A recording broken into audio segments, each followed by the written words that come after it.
Hi football fans, my name is Cillian O'Grady, the Irish Flying Canary and a long-time Norwich City fan. Welcome to the 6th edition of the Beyond the Barclay podcast focus on travelling supporters O'Grady away days. In this episode we'll focus on Watford and specifically Vicarage Road Stadium. This is our first away game of the season and also the first home game for the Hornets, so it should be a great experience for both sets of fans. A first chance to see the Canaries and how they stack up away from home. The podcast will hopefully give you an insight into getting to Vicarage Road and back safely and experiencing what the area has to offer. There is always a good atmosphere in Watford on match day, so it's a venue I always like to visit. There are probably not many of us who are going to fly to the match, unless some of the other international Canaries or indeed international Watford fans are planning the trip. I'll be flying into Luton and then catching a train down and spending the night in Watford before returning to Ireland on Wednesday. Of course, I'm no expert in Watford, so I'm delighted to be joined by a very special guest on the show who can no doubt give us a much better insight. Who could possibly know more than a passionate Watford content creator? I'm delighted to be joined by Holly Louise. Tell us all about Watford. You're very welcome to the show, Holly. Nice to meet you, everyone. So maybe you could start by telling us a little bit about your journey supporting Watford. Well, I've supported Watford for 20 years now. I've been a season ticket holder since I was 2 years old. Wow. So I went with my dad when I was little, and my first proper game was, I think it was like Exeter, when Watford were like in like divisions with like Graham Taylor and things like that. Wow. Watching Watford is like amazing. The atmosphere at the club is great. Obviously, we don't offer alcohol in the away end, but that's the only perk to Watford Football Club. But no, I've sat in every ground at every end. I've sat in the Rookery, I've sat in the family stand, I've sat in the Graham Taylor stand, I've sat in the Elton John stand, but I'm back in the Rookery end, which is where the atmosphere is rocking all the time. Is that your favourite place to sit in the ground? Yeah, it's just a really good atmosphere. Everyone, like, obviously where everyone that goes to football is a true Watford fan, but that's where all the true Watford fans sit. Like, you've got so many Watford fans. I mean, all my mates that I go to football with are all massive Watford fans like me. But no, honestly, like, sitting in the Rookery end is great. I absolutely love it. It's always rocking. Always got Harry the Hornet taking the mick out of the away fans. It certainly does that. He does do that a lot. But He's yeah, one of the better mascots in the league, I think. Yeah, oh, he is funny. He's a funny guy. But no, fingers crossed Watford can, fingers crossed, do something this season, which I think every Watford fan wants, to be honest. So are you living in Watford yourself? I live in Hemel Hempstead, so I usually get the bus or I get dropped off by my parents to things. I'm still learning to drive, which is not fun because trying to get a test in 2025 is not easy. Certainly not. And so for people who are driving then, I mean, what's it like? How do you get to this? So to get to Watford, there's so many different ways you can get to Watford. You can get through the A41. It really depends. I mean, I usually use the bus route, which is 352 from Hemel to Watford. It's only £3, which is cheaper. Than going up to Norwich. I mean, I've been to Norwich when we lost 4-1 at 12:30. Awful, absolutely awful. It was just really sad. There's nothing worse than going to an away match and losing heavily. No, it was just embarrassing, really, to be honest. So in terms of then, say people are travelling by train, like there's a couple of train stations in Watford. Can you tell me about those? So there is a couple, to be honest. You can either go to Croxley Met and then get from Croxley to Watford High Street. So it takes about 5 minutes, depending on the journey. I mean, obviously you've got the Western Midland trains as well. So you can get, I mean, I've been on that before to go to Norwich. So I went from Norwich, from London Euston, and then on a different train. It was like 4 changes, but it was worth it. And then you can get to Watford, but Watford's quite easy to get to. Obviously, we've got the surrounding town if you need a bus or something to the train station. But there's always a bus to the train station.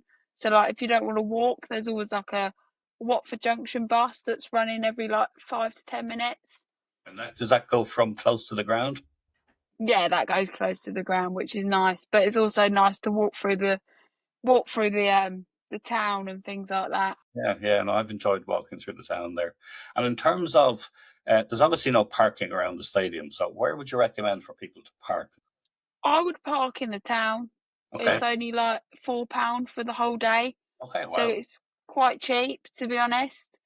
But if you need somewhere closer to the ground, there's a school. It's called Chater Infant School. Okay. And they offer parking for the day, and I think it's like £6. So it's still cheap, but I find it easier if I was to go. I'd usually park in the town, or I'd get a bus in because it's just a lot easier. And there's plenty of car parks around the town. There's plenty of car parks around the town. Very good. Now, you've already mentioned the one thing I think away fans take them a little bit by surprise, and that is that there is no alcohol in the away end. So, if somebody was a bit thirsty after their long journey from Norwich, where would you recommend they go? Weatherspoons. You can't beat a Weatherspoons. Obviously, there's quite a lot. There's quite a lot of pubs in Watford, Yeah. which is pretty good, to be honest. You've obviously got the away pub, which is the Weatherspoons, the Moon Under the Water, which is located. So you've got like a Burger King, and then you've got the Moon Under the Water, which is like opposite. So if you want a drink or something, it's the best place to go there. Cheapest as well, is it? Cheapest as well, or you can go to I think it's like something, the Georgian or something. Okay. But yeah, no, they do offer some good beer as well, to be honest. And let's say for Watford fans and who don't say might be travelling from abroad or long distance who are not there a lot, what would be the big pub for local home fans to go to? The Red Lion pub that's opposite the ground, and it has the best shirt in the world, the We Hate Luton shirt. It's probably the best shirt ever. I might have to try and get my hands on that one. I'm going to ask you about that rivalry towards the end, but we'll leave that for our audience to hear towards the end. And in terms of eating then in Watford, I mean, it seems to be stacked with places to eat, depending on what you There want. is so many places to eat, which I think as a football club, it's good because obviously everyone wants a bite to eat before they go to the football. Let's be honest. Yeah, I think the last time I was in Watford, I think I might be mistaken. I think it was an early kickoff. So I arrived early for breakfast and I had a lovely Irish breakfast. It was labelled as in O'Neill's beside Watford Junction Station. It was pretty good. I love a bit of O'Neill's. It's absolutely banging. Excellent. So, I mean, there's obviously different types of places to eat, but is there anywhere that you'd recommend somebody to go for a bit of footy? There is quite a lot of place. I mean, I go to Wingstop in Watford, which is pretty. It's like chicken and like chips and things like that. It's pretty good. Or like if I'm not fancy anything like that, I'll go to like TGI Fridays because they've got such a variety of like different like foods that you can get as well. And it's like a 5 minute walk from the ground. So then again, it's an absolute perk with only being like 5 to 7 minutes away from the ground, Okay, which is brilliant. good in a way. Yeah. So, talking a little bit about the pre-match, that atmosphere. I mean, I've always found Watford fans to be very friendly, and there doesn't seem to be any trouble, certainly between Norwich and Watford fans around the stadium. But what's the atmosphere like pre-match? Would you say for home and away fans? I think the atmosphere is rocking. When you've got home and away fans that are passionate about their clubs and wanting to come and see a good performance, there's going to be a good pre-match atmosphere. And obviously, it's great to be back at the football. Obviously, you'll probably agree with me. It's been a long slog Certainly, waiting. it feels like, especially when we haven't been in the playoffs or anything like it's. Exactly. And fingers crossed we can both potentially get there this season because we both had good, let's be honest, we've had a good transfer window at the moment. So fingers crossed something can happen this season, but you never know. It's football. Football's football. Who knows? The game's over in 90 plus minutes. Who knows what's going to happen? No, exactly. And what about football chants? Is there anything we should listen out for? We hate Luton. There's always a one about how much we hate Luton. There's always We the same with it. I know how much you guys hate it, but I know. Do you know what? I think it's going to be absolutely hilarious when you guys play each other next this season. Absolutely, yeah. You're going to miss Luton this year. Then again, I'm not because I don't like it. You beat us in the cup and end up playing them. I do know what, if we do play them, I'm actually going to work myself. I absolutely hate them, so it's quite funny actually, to be honest. So for fans then who want the opportunity to meet the players, is that easy to do with Watford? It is. Do you know what? It actually is. If you sit in the Elton John stand, you've got the best opportunity. But if you want to meet the players after the game, you might as well just wait outside. There's a player entrance by SEJ5, SEJ by the Elton John stand, and that's the best place you're going to go and meet the players. And you will see them. I've met quite a lot of the Watford players. I've met Luther Blissett myself. He's he's a lovely bloke. Yeah. I've met Troy Deeney, I've met Igalo, I've met Imran Louza, who plays for Watford and obviously was the all-time best player this last season, which was absolutely quality. Brilliant. I absolutely love him. But yeah, no, they are very approachable, the Watford players, which is nice to see. What about, do you know where the away bus goes to or from the away team bus? I don't know. I mean, they keep it quite quiet. They don't really tell you. But I think it goes around the back of the stadium. Okay. So in terms of, obviously we're going there for the football, but if there was one other thing you would recommend for somebody to do in Watford, visiting Watford for the first time, what would it be? So many. It doesn't have to be one, if there's two or three you think of. I mean, I'd go to Hollywood Bowl. It's always a good shout if you've got something to do before the football, like a 3:00 kickoff. If you're from Norwich and you've just travelled down, it's quite a long time to wait, to be honest. But or Putt Shack, or even just going into town having a look, even going into the Watford Club shop having a look at our kits, and seeing what you think of other teams' kits, because it's always nice to look at other teams' kits and compare them to your kits. But honestly, I'm going to say your home kit this year is absolutely beautiful. I absolutely love it. I agree with you. I think it's the one, but Watford is the one team we probably can't wear the home kit for. Not wearing yellow, so we haven't released our away kit yet. We have the third kit. I don't know if you've seen that one. Yeah, that one's beautiful. Well, it's funny you say that. Like, I've seen a lot of fans. It's a bit like Marmite. People love it, and then other people. I heard one person describe it as it should come with free divorce papers. That's a good one. Yeah. Yeah, we've had that with our controversy of our kit. Obviously, our kit's a bit funky this year. We've got red lines going down it. Everyone's compared us to the Heinz ketchup, so it's fine. And again, it could be, it's either you love it or you hate it. Who knows? Yeah. You've probably, I mean, obviously probably don't stay in Watford, but would you have any idea where, if somebody wanted to stay a weekend, just to say a weekend match, or like I'm doing a match, any recommendations? By the train station, there's a Holiday Inn. You've got a Travelodge. So there are pretty good like hotel places in Watford. There's quite a few actually, which is pretty good, to be honest. Yeah. And there's sort of like bistros and places that you can stay in, and they don't charge much. I mean, obviously Watford is outside of London. Well, it's not far away from London when you think about it. Yeah. Yeah, no, there are places to stay, which is pretty good. So it's far enough away to make it reasonable. Yeah, pretty much. So yeah. Very good. And obviously, I mean, I've already referred to the fact that, the Watford fans generally seem quite friendly, certainly to Norwich fans anyway. But any tips for travelling fans to stay safe and areas not to go to? Don't avoid Luton at all costs if you're a Watford fan. No, to be honest, we're really friendly. I mean, obviously when there's a derby, we're not going to be friendly because we absolutely hate each other. Yeah. But yeah, we are friendly. We are friendly fans. When I go to football, I don't go there to bother people. I just go there to have a good time, Sure, yeah.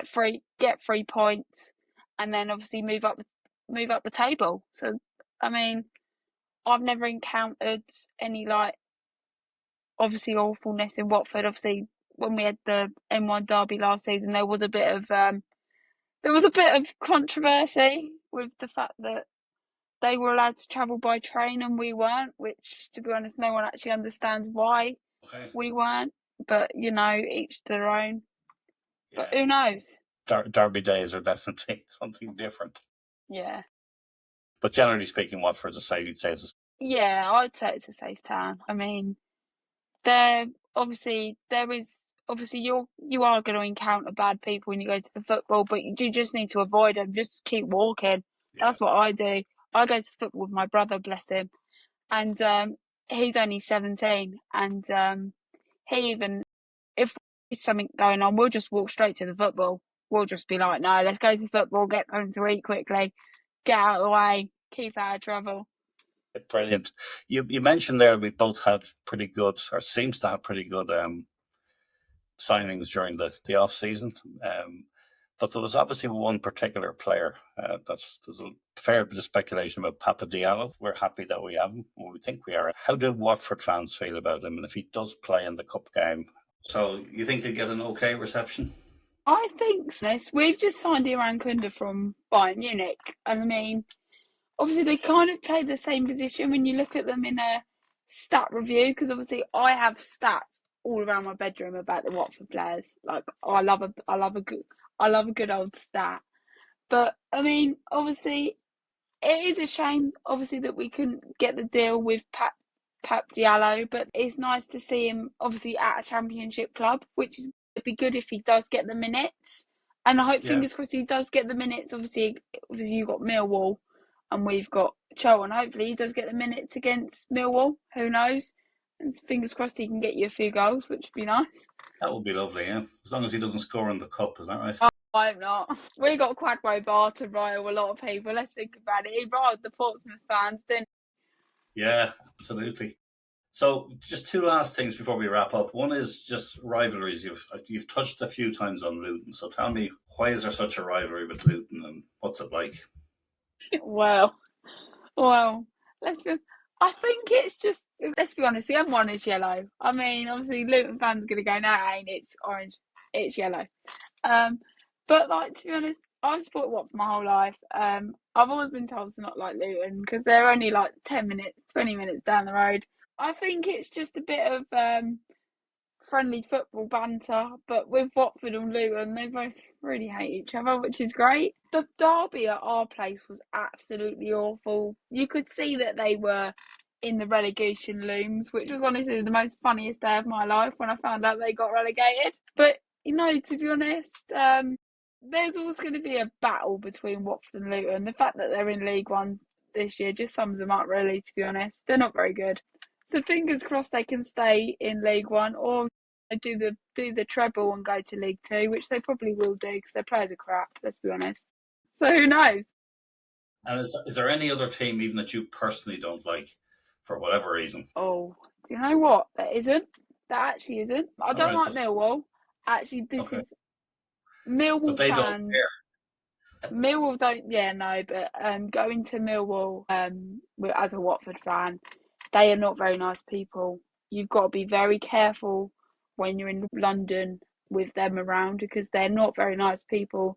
They're out there to try and basically disrupt your day. You're trying to have a good time at the football and things like that, but you can't. Second-hand experience my friend had. They were on the train and someone came out with like a weapon and they tried to hurt them. So yeah, you do need to be careful when you go to Millwall I because they, personally, I think their roar is worse than their bite. Uh, yeah, I've I've always enjoyed any trips I've had to Millwall, and I've been very lucky. I've never seen or had any trouble there. yeah, you just have to be careful. There's a lot of banter with the fans, all the same, from the Oh yeah, six. no, the banter with them is absolutely hilarious. To be honest. And last thing is, I see you do a bit of content creation. Tell us a little bit about that, so our audience can keep an eye out for you. Talk Watford FC on Instagram and Watford FC Media. I've only just started it, and to be honest, it's going pretty well. So we talk about Watford signings, what like my personal view of what I think. I did a match day vlog against Leyton Orient when we drew 1-0. But the most funniest thing about it was when I went to Poundland because let's be honest, nothing in Poundland's a pound anymore, is it? Certainly not. But no, I'm really enjoying it. It's really good. But no, I'm doing pretty well following wise on like TikTok and Instagram, things like that. Excellent. But it is good. It's nice to be one of like the female creator. Obviously, with like what's just happened in the world now with the Lionesses winning that European again, which is absolutely mental for women's football and things like that. And obviously, I think women's football, I mean, obviously, this is about men's football. Women's football needs to be advertised more during men's football as well. Obviously, you've got Norwich women and you've got Watford women as well, but that needs to be advertised as well. Like having a women's mascot as well, because it will get girls into football, and Absolutely. that's what we Really, need. really important. I was delighted that you agreed to come on this, even though it's aimed at a particular men's game, because I think it's great to see more women talking about football, getting involved in football. And even within our own Beyond the Barkley family, we've got Izzy, who does a series of vlogs and podcasts specifically on our women's game. So it's great to see.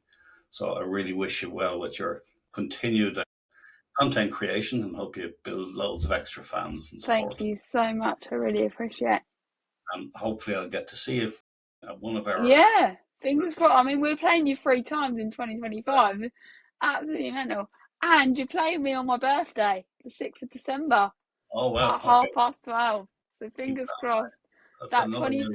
Fingers crossed that 21st birthday will be a good birthday. Listen, thanks very much for coming on. I really appreciate.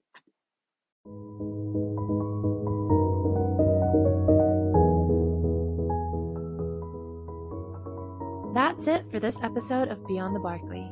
Thanks so much for listening. Your support means the world to us. Don't forget to follow or subscribe on your favorite podcast platform and leave a review if you enjoyed the show. You can also catch all our episodes on Apple Podcasts, Spotify, and YouTube. And if you've got any questions, stories, or topics you'd like us to cover, get in touch. We'd love to hear from you. Until next time, on the ball, City.